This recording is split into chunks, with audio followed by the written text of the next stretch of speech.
Bienvenue dans cette ultime séance, la séance 7, consacrée à la séquence 8 du programme d'histoire des classes de 4e, séquence intitulée, est-il besoin de vous le rappeler, l'âge industriel.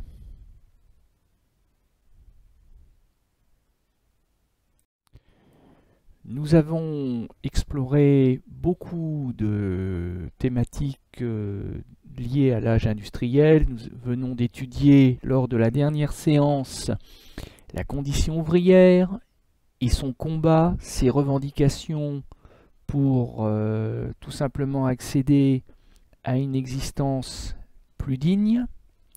Nous avons vu auparavant le développement de l'industrie à travers l'exemple de Krupp, le roi de l'acier européen. Nous avons vu aussi ce qu'est un pays noir à travers l'exemple d'Essonne, la ville d'Essonne.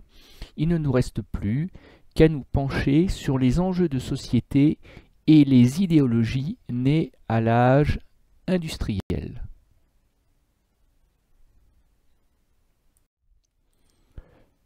Alors, par idéologie, il faut comprendre une vision du monde, une vision de la société reposant sur des valeurs, soit des valeurs que l'on va défendre, des valeurs que l'on va vouloir imposer à la société si besoin est, soit au contraire des valeurs que l'on va refuser parce qu'on les considère comme mauvaises et que l'on va combattre. Et à l'âge industriel, on va assister à un duel entre deux idéologies ennemies, antagonistes, le libéralisme d'un côté et le socialisme de l'autre. L'idéologie libérale est la première née. En réalité, elle est même née avant l'âge industriel. Parce que le libéralisme, au fond, est né au moment de la contestation de l'absolutisme, c'est-à-dire à l'époque des Lumières. Et on peut dire, sans grand risque de trahir leur pensée, que les grands philosophes des Lumières, à commencer par Voltaire, Rousseau, Diderot, Montesquieu, et pardon à tous ceux que j'ai oublié de citer, étaient des libéraux. Dans libéralisme, vous l'aurez compris, on retrouve le mot liberté. Le libéralisme repose sur la liberté de l'individu, la liberté en particulier d'entreprendre, le droit de faire du commerce et de s'enrichir dans le domaine économique. Parce qu'on peut décliner le libéralisme politique, c'est-à-dire plus de liberté, plus de droits, et ça conduira à la Révolution française, à la République, et on peut aussi distinguer un libéralisme économique. C'est celui-là qui nous intéresse, et c'est celui-là qui va accompagner les premiers pas de l'industrialisation. Et pour représenter le libéralisme au XIXe siècle, eh bien, rien ne vaut l'interview d'un grand patron français libéral, Henri Schneider, descendant de la famille, héritier de la famille qui possède les aciéries du Creusot, le grand rival de Krupp, encore une fois, qui répond aux questions d'un journaliste, Jules Huret, celui-là même d'ailleurs, qui nous a décrit la ville d'Essonne, ce pays noir infernal d'Essonne. Donc, nous allons découvrir ensemble les réponses aux questions posées par Jules Huret.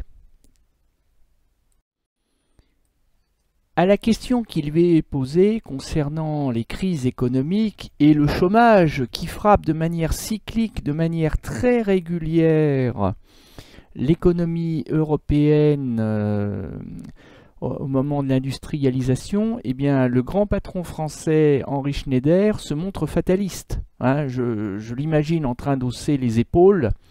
C'est un mal nécessaire. On n'y peut absolument rien. La production dépend d'une mode ou d'un courant dont on ne peut prévoir ni la durée, ni le développement. Quand Jules Huret interroge Henri Schneider sur le rôle que doit avoir l'État dans l'industrie et plus globalement dans l'économie, là par contre Henri Schneider lève les yeux au ciel et peut-être même les bras. Très mauvaise, très mauvaise. Je n'admets pas un préfet dans les grèves. C'est comme la réglementation du travail des femmes et des enfants. On met des obstacles inutiles, trop étroits, nuisibles surtout aux intéressés qu'on veut défendre. On décourage les patrons de les employer. Alors, ça veut dire quoi, très exactement, quand il dit, Henri Schneider, qu'il n'admet pas un préfet dans les grèves? Alors, en réalité, Schneider est bien content de faire appel au préfet si la grève s'éternise, si les ouvriers sortent de leur droit de grève et commencent à occuper les usines pour empêcher les non-grévistes de travailler, ou pire encore, s'ils s'en prennent physiquement aux non-grévistes, ou s'ils entreprennent de pratiquer ce qu'en Angleterre on appelle le ludisme, L-U-D-I-S-M-E, et qu'en France on appellera le sabotage, c'est-à-dire quand on endommage volontairement l'outil de production, c'est-à-dire les machines. Et d'ailleurs l'origine du mot sabotage vient du sabot de bois que les ouvriers ou ouvrières glissaient à l'intérieur des rouages d'une machine pour l'endommager. Alors quand on en arrive là, Henri Schneider est bien content que le préfet envoie les gendarmes ou la troupe. Et on en arrive éventuellement à des drames comme la fusillade de Fourmi de 1891 que nous avons étudié lors de la séance précédente. Mais en dehors de ce cas de maintien de l'ordre, les patrons français, à commencer par la famille Schneider, ne veulent pas que l'État se mêle de négocier, d'arbitrer les relations, le duel entre le patronat et les ouvriers, ou entre le patronat et les syndicats. L'État doit se contenter de son rôle de gendarme et doit laisser faire les choses. Pas d'intervention de l'État. Et il reproche à l'État en particulier de se mêler de ce qui, à lui, à ses yeux de patron, ne regarde pas l'État, c'est-à-dire les lois sur le travail des femmes et des enfants. C'est-à-dire qu'à vouloir surprotéger les femmes et les enfants, hein, c'est ce que dit Henri Schneider, eh bien les patrons n'auront pas envie de les embaucher et de leur permettre de gagner leur vie. Et si vous vous demandez pourquoi les patrons embauchent les femmes et les enfants, bah c'est très simple, hein. C'est tout simplement parce que une femme est moins bien payée qu'un homme et qu'un enfant est encore moins bien payé qu'une femme. C'est une question de rentabilité. Et lorsque Jules Huret interroge Henri Schneider sur la question de la diminution de la journée de travail, qui, je vous le rappelle, est une revendication majeure des ouvriers et des mineurs de l'âge industriel, et bien là, Henri Schneider lève encore les yeux au ciel. « Oh, je veux bien, dit M. Schneider, je serai le premier à en profiter. Car je travaille moi-même plus de 10 heures par jour. Seulement les salaires diminueront ou le prix des produits augmentera, c'est tout comme.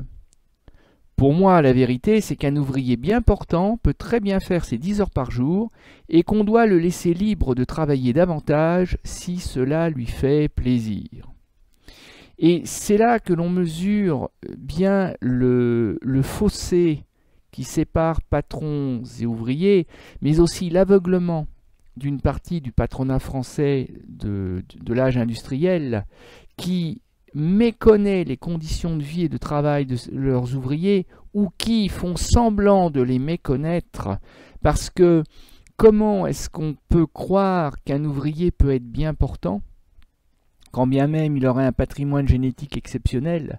Comment est-ce qu'un ouvrier pourrait-il être bien portant après 10-12 heures de travail par jour, 6 jours par semaine? Comment un patron peut-il croire que ça pourrait faire plaisir à un ouvrier de travailler davantage, que ça serait une sorte de récompense?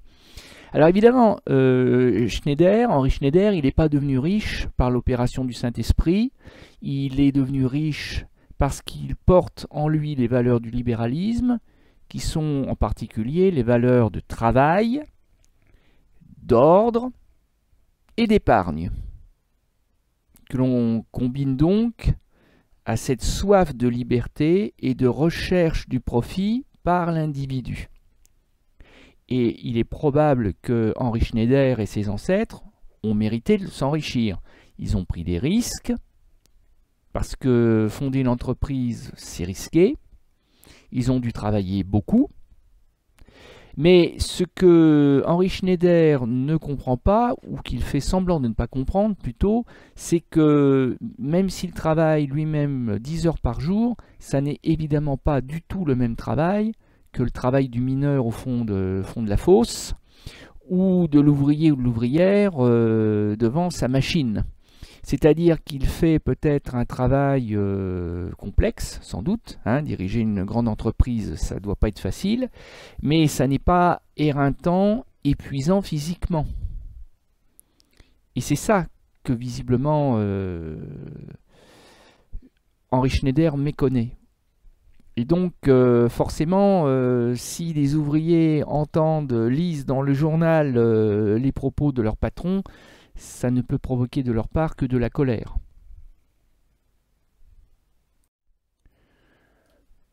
Du coup, en réaction aux excès de cette idéologie libérale qui conduit des hommes, des femmes et des enfants à mourir d'épuisement quand ils ne meurent pas de faim et à subir une vie d'esclave, une courte vie, mais une vie d'esclave, eh bien, vous avez des gens qui vont décider d'opposer au libéralisme une contre-idéologie. Et cette contre-idéologie, elle va s'appeler de plusieurs noms. On va l'appeler socialisme, on va l'appeler marxisme, on va l'appeler communisme. Et cette idéologie-là, elle par contre, elle est née avec l'âge industriel, en réaction non pas à l'industrie elle-même, mais en réaction au libéralisme. Friedrich Engels et Karl Marx sont deux bourgeois allemands. Donc, logiquement, il devrait être dans le camp du libéralisme, il devrait être dans le camp des patrons, pour dire les choses simplement. Mais il arrive que des footballeurs marquent des buts contre leur camp. Eh bien, c'est ce qui va se passer dans le cas de Karl Marx et de Friedrich Engels, puisqu'ils vont épouser la cause des ouvriers, des mineurs, de ceux qu'ils vont appeler les prolétaires. Prolétaires, c'est-à-dire tous ceux qui survivent difficilement des fruits de leur travail pour le compte d'un patron.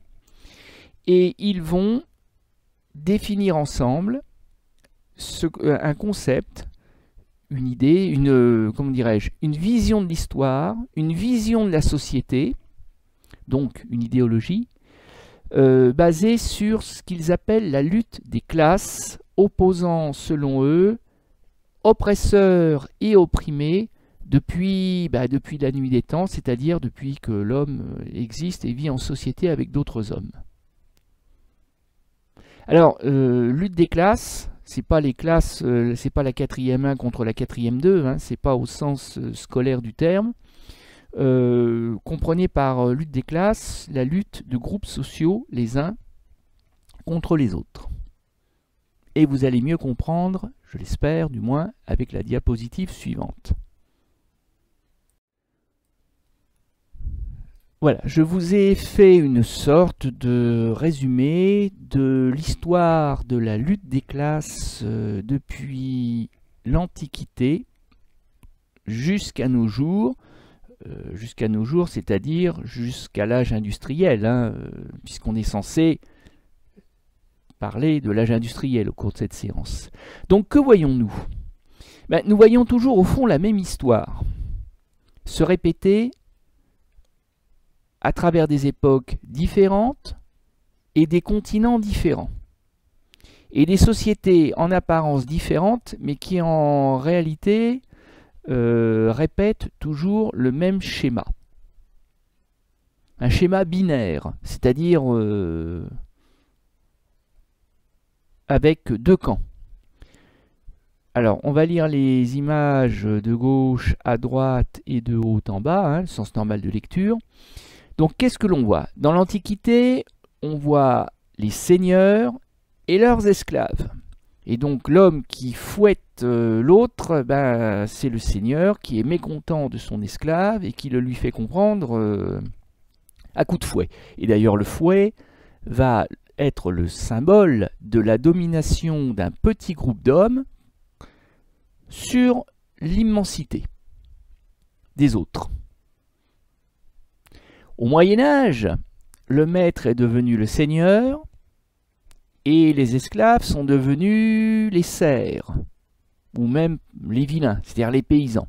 Alors l'homme qui n'a pas de fouet mais un bâton dont il peut se servir pour caresser les côtes des paysans si jamais il ne travaille pas assez vite et assez bien, c'est pas le seigneur lui-même, c'est un contremaître, celui qu'on appelle l'intendant, c'est-à-dire un homme au service du seigneur, c'est-à-dire que les patrons, les maîtres, les seigneurs, appelez-les comme vous voulez, s'appuient sur un petit nombre d'hommes de main qui les aident à établir et à conserver leur domination, leur oppression sur tous les autres. Christophe Colomb, quand il débarque aux Amériques et qu'il impose aux Amérindiens la religion catholique, quand il les dépouille de leur or, quand il les tue, quand il les oblige à travailler en esclaves sur des plantations de café, de tabac, de tout ce que vous voulez, reproduit le même schéma, dominant, dominé, maître, esclave, classe oppressive, classe opprimée.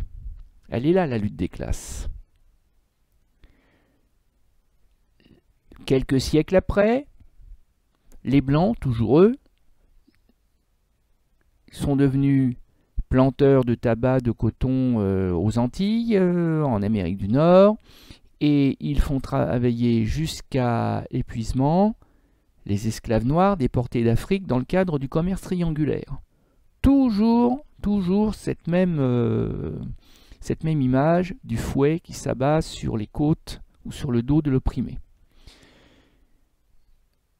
Même chose pour la Révolution française, qui au fond, pour Karl Marx, correspond à un moment où les opprimés se révoltent, ceux qui en ont plein le dos, là, au sens propre comme au sens figuré, se révoltent et vont renverser la domination des nobles, du clergé, c'est-à-dire de ceux qui les oppriment. Et Karl Marx est un grand admirateur de la Révolution française, parce que pour lui, la Révolution française n'est peut-être pas allée au bout de sa logique, mais au moins elle a montré l'exemple à suivre, elle a montré que le peuple des opprimés pouvait se révolter et faire la loi. Et pour un Karl Marx ou un Friedrich Engels, Robespierre, c'est l'exemple à suivre.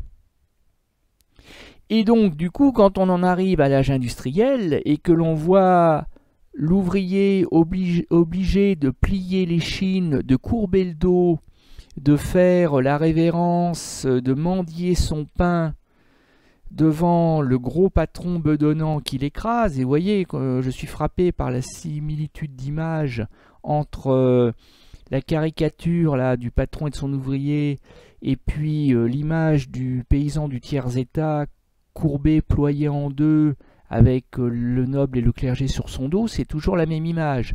Donc c'est ça la vision du monde, selon Karl Marx et Friedrich Engels, c'est cela que l'on appelle la lutte des classes, et c'est cela qui, à leurs yeux, est totalement inacceptable.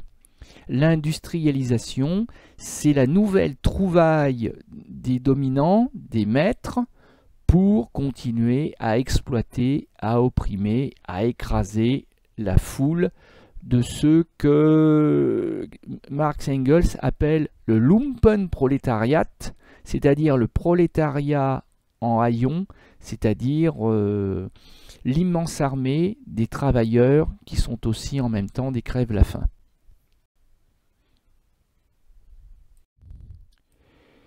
Et c'est ce que nous explique Karl Marx dans le texte fondateur, la déclaration de naissance de l'idéologie socialiste en 1848. Il nous dit que la société tout entière se divise de plus en plus en deux vastes camps ennemis, en deux classes diamétralement opposées, la bourgeoisie et le prolétariat, bourgeoisie ou patronat si vous voulez. Mais bourgeoisie c'est plus large que patronat. On peut être un riche sans être à la tête d'une entreprise. Le développement de l'industrie ne fait qu'accroître le monde des prolétaires, c'est-à-dire des ouvriers, des mineurs, des opprimés, des crève-la-faim. Il les concentre en masse de plus en plus importante, leur force augmente et ils en prennent davantage conscience. C'est ce que nous montre aussi ce tableau que je trouve très très éclairant, où l'on voit donc à Charleroi en Belgique, un des pays les plus industrialisés d'Europe et du monde avant 1914. Donc là on voit qu'on est en plein pays noir, il n'y a qu'à regarder les cheminées tout autour. Et qu'est-ce que l'on voit? On voit des ouvriers en colère qui probablement ont décidé de se mettre en grève, puisque c'est d'ailleurs le titre du tableau, et qui viennent faire savoir plutôt à leur patron qu'ils sont en colère, et ils viennent lui présenter leurs revendications. Revendications qui, vous l'aurez compris, ont bien peu de chances d'aboutir. On voit le patron en haut de l'escalier, vous voyez, même sur l'escalier, il faut que l'ouvrier soit en bas de l'escalier et que le patron soit en haut. On voit bien qu'ils ne sont pas le représentant des ouvriers et le patron, on voit bien qu'ils ne sont pas sur un pied d'égalité. Le patron, avec son chapeau de forme, son linge tout frais repassé, blanchi du jour, on devine qu'il ne va pas se laisser impressionner par ses ouvriers puisqu'il a le pouvoir de les licencier et s'il le faut même de faire appel aux gendarmes. Donc on sent que le dialogue est perdu d'avance. Et pourtant, la femme qui est à gauche, qui tient un nourrisson dans les bras et une petite fille à côté d'elle, aimerait bien que le dialogue s'engage, que son mari obtienne les quelques sous d'augmentation qu'il réclame, parce qu'il faut faire manger les enfants, il faut nourrir la famille, et c'est pas gagné d'avance. Vous avez une autre femme qui est en train de supplier son mari de ne pas aller trop loin, de ne pas insulter le patron, de ne pas l'agresser. Du reste, c'est peine perdue, parce que même si elle arrive à raisonner son mari, on voit au premier plan, un peu sur la droite, un homme qui se penche pour ramasser un caillou, et on devine bien que ce caillou, ça va être pour le jeter à la figure du patron. Donc là, on est au moment où va éclater véritablement les premières violences. Et en fait, ce tableau nous montre bien le conflit entre les deux classes sociales, mais souligne aussi le fait que pour un patron et quelques employés aux ordres du patron, vous avez la masse grouillante et en colère du peuple, et ça c'est la chance des prolétaires d'après Karl Marx. Ils sont de plus en plus nombreux à cause de l'industrie et ils sont de plus en plus misérables, de plus en plus en colère. Parce qu'ils ont le nombre, ils sont en mesure de renverser le patronat et de l'écraser. Comme en 1789 en France. Mais il faut que les ouvriers s'organisent et préparent le grand soir. Le grand soir, autrement dit, la révolution.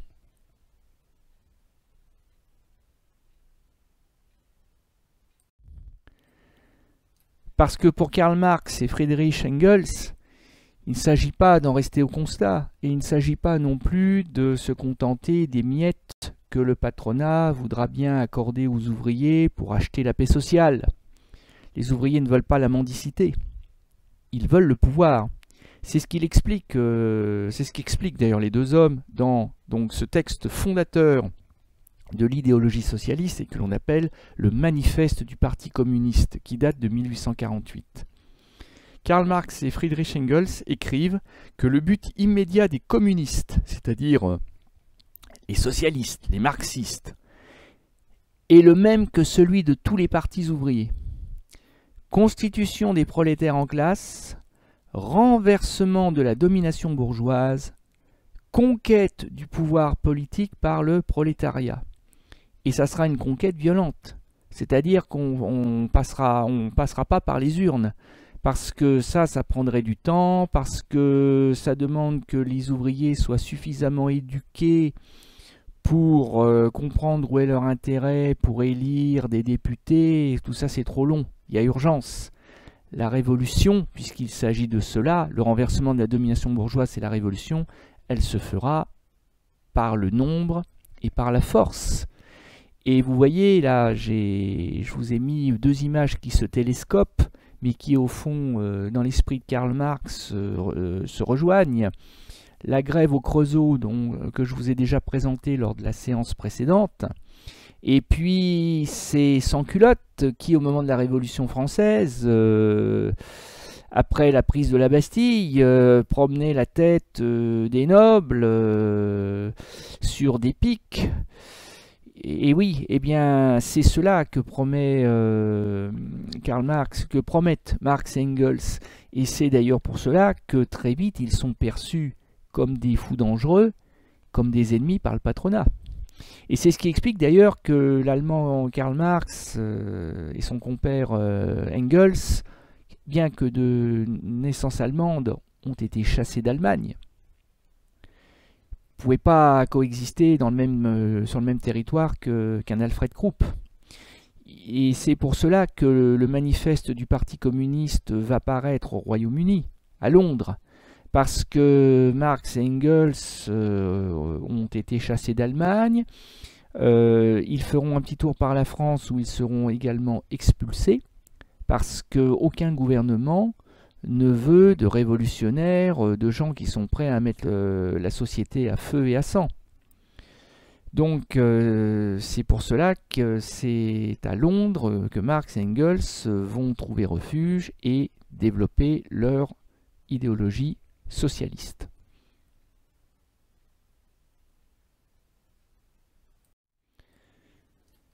Marx et Engels l'ont dit,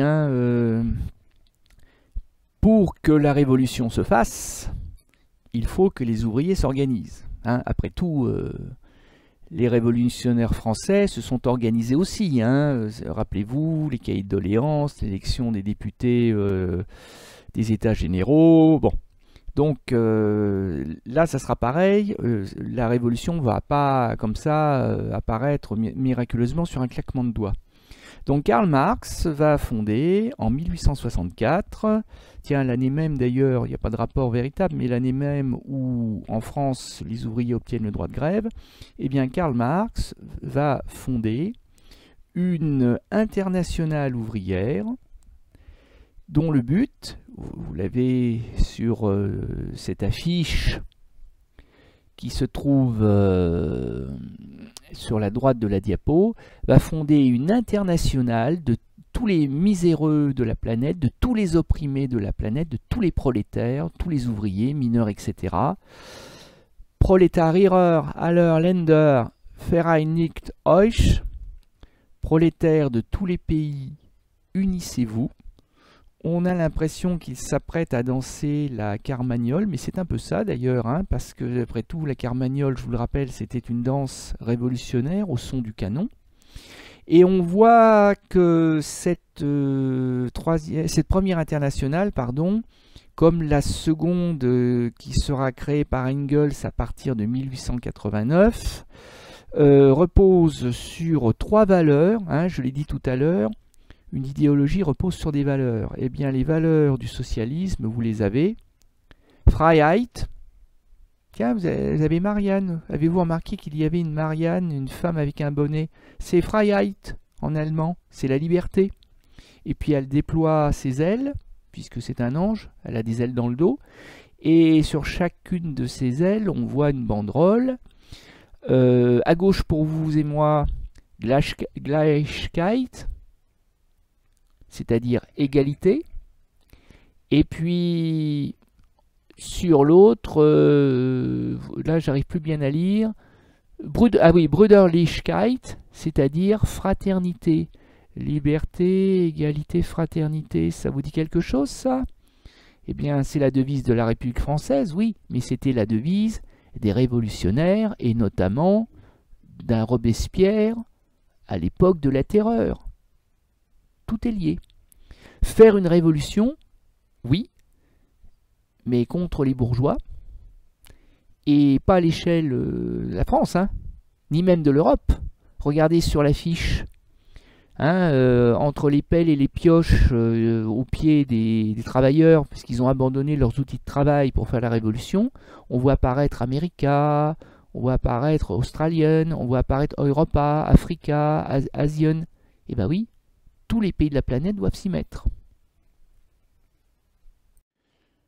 Je ne résiste pas au plaisir de partager avec vous cette célèbre caricature parue dans le journal parisien Le Figaro à la fin du XIXe siècle et qui nous présente, alors c'est le regard d'un socialiste, hein, donc c'est quelqu'un qui a pris fait et cause contre le libéralisme et qui ne s'en cache pas et qui nous présente en une image un résumé de ce que sont et le libéralisme et le socialisme.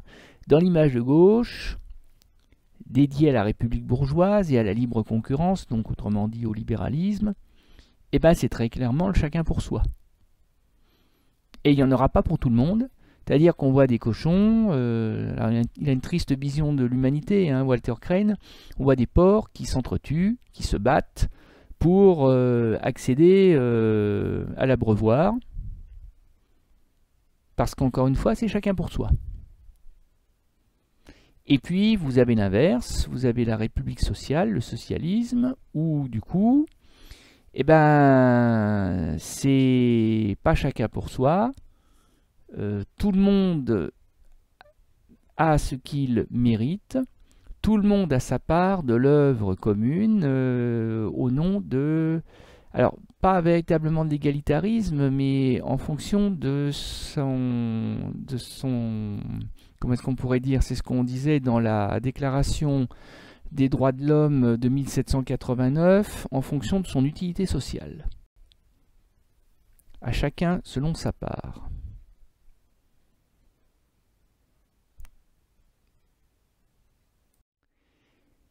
Mais il y a des gens qui considèrent que les deux idéologies, aussi bien socialistes que libérales, sont des mauvaises idéologies, c'est-à-dire que leur vision du monde, de la société, de l'économie, repose sur des mauvaises valeurs, ou alors sur des valeurs qui peuvent paraître bonnes mais qui sont dévoyées, c'est-à-dire qui sont trahies par leurs propres défenseurs.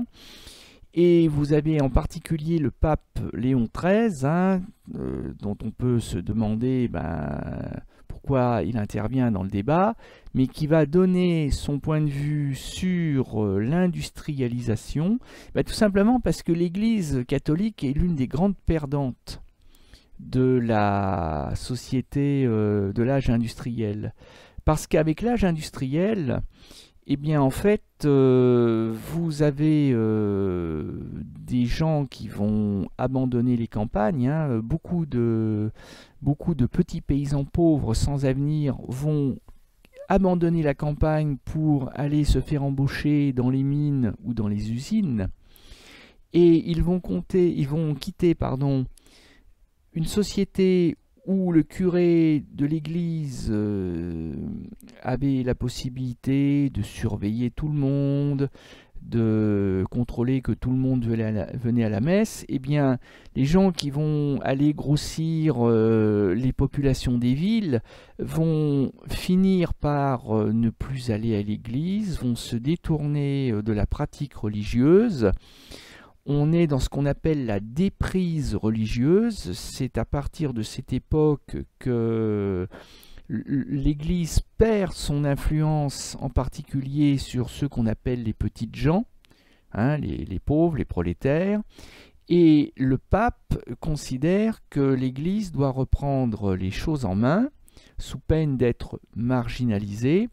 Et c'est la raison pour laquelle le pape va intervenir au moyen d'une encyclique. Et sur cette image, donc vous pouvez vous demander, mais qu'est-ce qu'elle peut bien faire par rapport à notre propos? Eh bien, vous voyez un peintre promis à une certaine célébrité qui s'appelait Gustave Courbet, qui représente un tableau qui a d'ailleurs un peu choqué à son époque. Vous voyez, on est au milieu du 19e siècle, au moment où s'accélère l'industrialisation, et on aperçoit une scène ô combien traditionnelle de la vie des campagnes, mais qui justement, et je ne sais pas si Gustave Courbet en a eu conscience en l'immortalisant, c'est une scène qui s'apprêtait à disparaître. C'est-à-dire le curé conduisant toute la société du village, le guide du troupeau qui conduit tout le troupeau, le berger qui conduit tout le troupeau jusqu'au cimetière. Ben justement, c'est cette domination morale, spirituelle, religieuse de l'Église sur la population que l'Église est en train de perdre.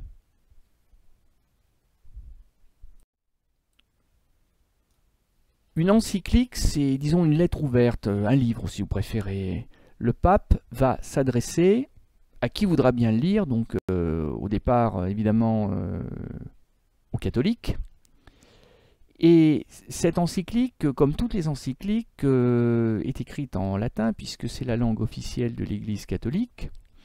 Et pour distinguer les différentes encycliques les unes des autres, on a pris l'habitude de les nommer par les premiers mots du texte. Donc Rerum Novarum en latin correspond aux premiers mots du texte du pape Léon XIII, Rerum Novarum voulant dire temps nouveau.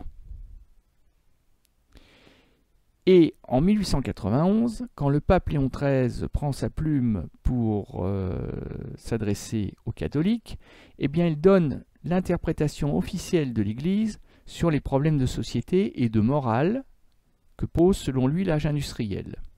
Et il en profite pour prendre position sur les idéologies libérales et socialistes, et en fait il va les condamner l'une comme l'autre.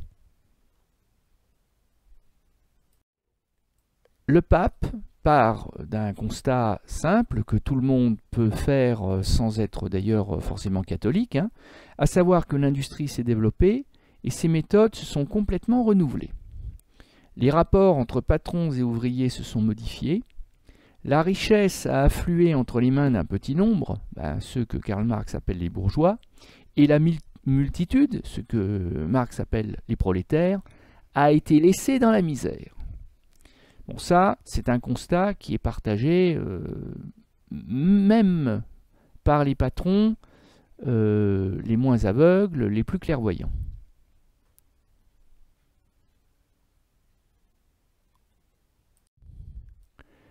Le pape commence par régler ses comptes avec l'idéologie socialiste. Parce que Karl Marx et Friedrich Engels ont déclaré la guerre à l'Église, à la religion, exactement pour les mêmes raisons que les révolutionnaires français ont déclaré la guerre à l'Église et l'ont attaquée pendant la Révolution, hein, rappelez-vous l'époque de la Terreur, les noyades de Nantes, etc., parce que l'Église est accusée d'être du côté de la bourgeoisie, du côté des oppresseurs, parce que l'Église a un discours qui est un discours anti-révolutionnaire. Souffrez sur cette terre, acceptez votre sort, laissez-vous traiter comme un esclave et vous verrez, vous en serez récompensé au paradis. Pour Marx et Engels, tout ça c'est une vaste fumisterie, il n'y a pas de paradis. Donc si on veut que les choses s'améliorent, il ne faut pas attendre d'être mort, il faut améliorer les choses de notre vivant et par la force. Donc c'est un message que l'Église catholique n'accepte pas, et c'est ce qui fait dire au pape: les socialistes, pour guérir ce mal, poussent à la haine jalouse des pauvres contre les riches, mais pareille théorie, loin d'être capable de mettre fin au conflit, ferait tort à la classe ouvrière elle-même si elle était mise en pratique. D'ailleurs, elle est souverainement injuste en ce qu'elle viole les droits légitimés des propriétaires. Bon, tout simplement, que dit le pape? Ça veut dire qu'il ne faut pas rêver, la révolution ne réglera pas les problèmes parce que, de toute façon, c'est comme ça, c'est dans l'ordre des choses. Tous les ouvriers ne peuvent pas être indépendants, ils ont besoin d'un patron. Oui, les patrons, c'est un mal nécessaire, comme la pluie et le beau temps, voilà, il en faut. Et en plus, le pape montre qu'il a lu la Déclaration des droits de l'homme et du citoyen de 1789. Le droit à la propriété est un des droits de l'homme les plus sacrés. Comment peut-on oser remettre en cause l'un des droits les plus sacrés de l'homme, alors qu'on se dit justement des défenseurs de la cause de l'humanité? Il y a là une contradiction chez les socialistes. Comment peut-on être contre les droits de l'homme si on veut justement le bien-être, le bonheur pour l'homme? Et puis bien sûr, il y a aussi le fait que la révolution serait un véritable bain de sang, et ça pour l'Église, ça n'est pas acceptable. Mais le libéralisme pose aussi de nombreux problèmes au pape, parce que pour le libéralisme, il y a aussi un certain nombre de choses inacceptables. Que dit le pape? Quant aux riches et aux patrons, ils ne doivent point traiter l'ouvrier en esclave. Parmi les devoirs principaux du patron, il faut mettre au premier rang celui de donner à chacun le salaire qui convient, c'est-à-dire un salaire suffisant pour que l'ouvrier et sa famille puissent vivre dignement. Du coup, ça les éloignera de toute tentation socialiste, de toute tentation révolutionnaire. L'enfant en particulier, et ceci demande à être observé strictement, ne doit entrer à l'usine qu'après que l'âge aura suffisamment développé en lui les forces physiques, intellectuelles et morales. C'est-à-dire ce que reproche aussi le pape au libéralisme, c'est qu'au nom de la recherche effrénée, c'est-à-dire sans limite du profit et de la richesse, eh bien vous avez des patrons qui transforment les enfants en esclaves, qui les brutalisent, comme on le voit sur la gravure en haut à droite, et qui, parce que ce sont des enfants et parce qu'ils sont vulnérables sans défense, seront encore plus exploités, parfois jusqu'à la mort, et pour un salaire encore plus misérable que celui qui serait versé à un adulte. Pour le pape, le libéralisme est parfois synonyme d'esclavagisme.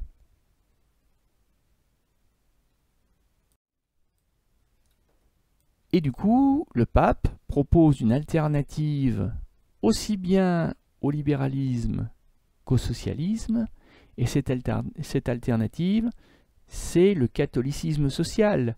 Et le catholicisme social, en fait, il repose sur une vieille tradition qui est une des bases, une des valeurs de la religion chrétienne, c'est la notion de charité. Une sorte de fraternité sociale, si vous préférez, et qui en fait se rapproche très largement de ce qu'on a déjà étudié à travers le paternalisme. Quand le pape dit qu'il faut donner à chacun des conditions de vie dignes, c'est ce que fait par exemple la famille Schneider au Creusot. On a le témoignage ici d'un ouvrier qui explique « on fait tout pour les ouvriers ici ». Quand les enfants sortent de l'école primaire, ils passent des examens pour entrer dans les écoles de M. Schneider. Là, on leur apprend tout ce qu'il faut pour être admis à l'usine comme apprenti. Je vous dis, ici, il n'y a pas à se plaindre. Monsieur Schneider fait bien les choses. C'est un brave homme qui a le cœur sur la main. Bon, on imagine bien que l'ouvrier, il n'a pas intérêt à dire du mal de son patron au journaliste Jules Huret. Tiens, décidément, c'est toujours lui, parce que sinon, il va se faire envoyer, c'est sûr. Mais il est peut-être sincère, l'ouvrier, quand il dit ça. La compagnie nous avance l'argent qu'il nous faut pour faire bâtir une maison. Donc là, c'est pas forcément le coron, c'est pas le lotissement pavillonnaire loué par l'entreprise.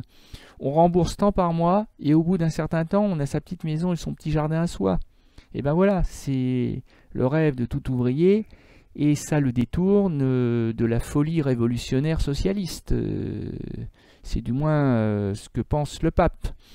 Et effectivement, ce paternalisme catholique social, on le retrouve, j'allais dire, peint sur un vitrail, puisque vous avez ici Henri Schneider, hein, vous le reconnaissez, hein, c'est celui qu'on a vu en début de séance, représenté pratiquement comme un saint de l'église chrétienne, et l'église dans laquelle ce vitrail a été posé, ben, c'est une église qui se trouve au cœur du Creusot, hein, et l'église s'appelle Saint-Henri, c'est-à-dire qu'elle porte en fait son nom. Bon, c'est normal, c'est lui qui l'a fait construire, vous voyez. Donc là, on voit bien à quoi peut ressembler le catholicisme social. Ben, en fait, c'est du paternalisme, mais avec une dimension religieuse. Les ouvriers n'oublieront pas d'aller à la messe le dimanche pour remercier leur, entre guillemets, saint patron.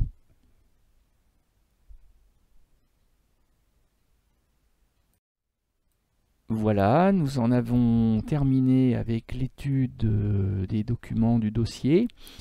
Avant de passer à la leçon, au repère clé à la leçon, je vous propose ce petit exercice de synthèse qui va vous permettre de vous rendre compte si vous avez bien assimilé les composantes, les valeurs des deux idéologies qui s'opposent à l'âge industriel dans le monde, l'idéologie libérale et l'idéologie socialiste ou marxiste.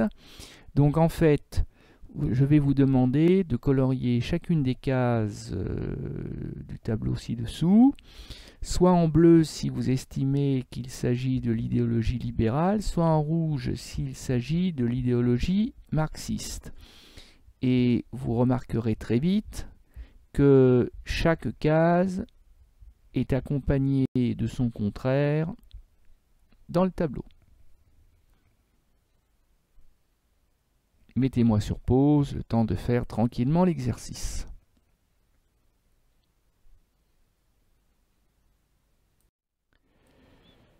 Alors voici le corrigé officiel. Donc j'ai varié la formulation pour que vous n'ayez pas l'impression que les partisans du libéralisme sont toujours pour quelque chose et que les marxistes et socialistes soient toujours contre quelque chose. En fait, c'est un mixte des deux. C'est-à-dire qu'on est à la fois pour et contre quelque chose. Pour quelque chose et contre son contraire, plus exactement. Démonstration.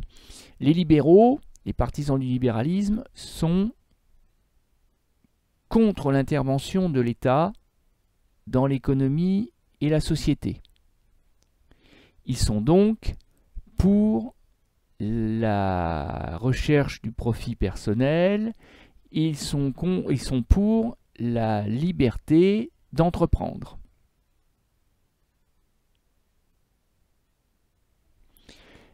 Les marxistes sont contre la propriété privée, ils sont contre la journée de travail la plus longue possible, ils sont contre la recherche du profit personnel, ils sont contre le travail des femmes, ils sont contre le travail des enfants, donc ils sont contre le paternalisme patronal qui pour eux est une mendicité. Donc on pourrait se dire, oui, bah, ces gens-là, ils passent leur temps à être contre quelque chose, mais du coup, ils sont pour la révolution prolétarienne et pour la règlement des conditions de travail par la loi, et pour l'intervention maximale de l'État dans l'économie et la société.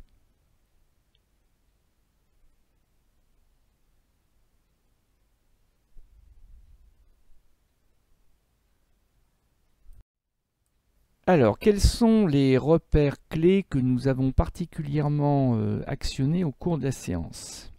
Alors, il y en a deux. D'abord, l'année 1848, publication à Londres par Marx et Engels du manifeste du Parti communiste, autrement dit la naissance officielle de l'idéologie socialiste.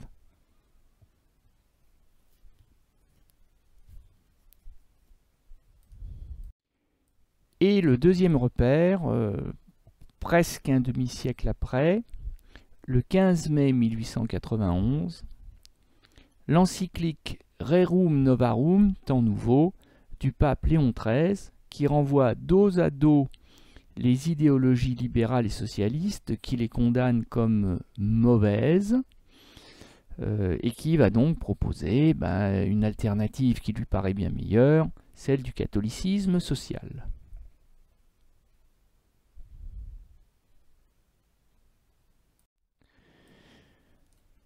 Voilà, nous en avons fini avec la séance, mais d'ailleurs, maintenant que j'y pense, également avec la séquence.